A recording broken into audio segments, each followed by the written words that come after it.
శ్రీమాత్రే నమః. శ్రీ మహాలక్ష్మి అష్టకం.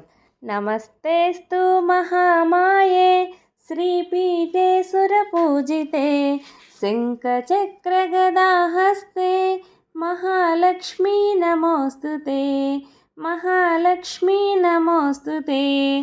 నమస్తే గరుడారూఢే డోలాసురభయంకరీ సర్వపాపహరే దేవి महालक्ष्मी नमोस्तुते. महालक्ष्मी नमोस्तुते. सर्वज्ञे सर्ववरदे सर्वदुष्टभयङ्करी सर्वदुःखहरे देवी महालक्ष्मी नमोस्तुते. महालक्ष्मी नमोस्तुते. सिद्धिबुद्धिप्रदे देवी भुक्तिमुक्तिप्रदायिनी मंत्रमूर्ते सदा देवी महालक्ष्मी नमोस्तुते. महालक्ष्मी नमोस्तुते. आद्यांतरहिते देवी आदिशक्ति महेश्वरी योगज्ञे योगसम्भूते महालक्ष्मी नमोस्तुते. महालक्ष्मी नमोस्तुते.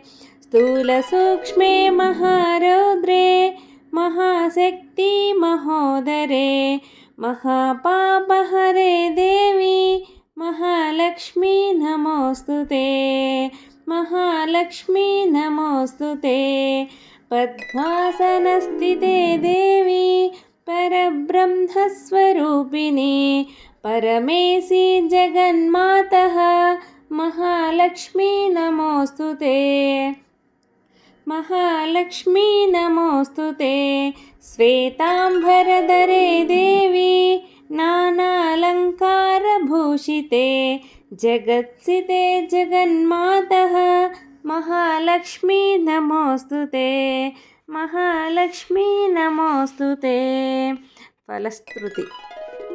महालक्ष्माष्टकस्तोत्रं यः पठेत् भक्तिमान् नरः सर्वसिद्धिमवाप्नोति राज्यं प्राप्नोति सर्वदा. एककाले पठेत् नित्यं महापापविनाशनं द्विकालं यः पठेत् नित्यं धनधान्यसमन्वितः त्रिकालं यः पठेत् नित्यं महाशत्रुविनाशनं महालक्ष्मी भवेत् नित्यं प्रसन्ना वरदा शुभा.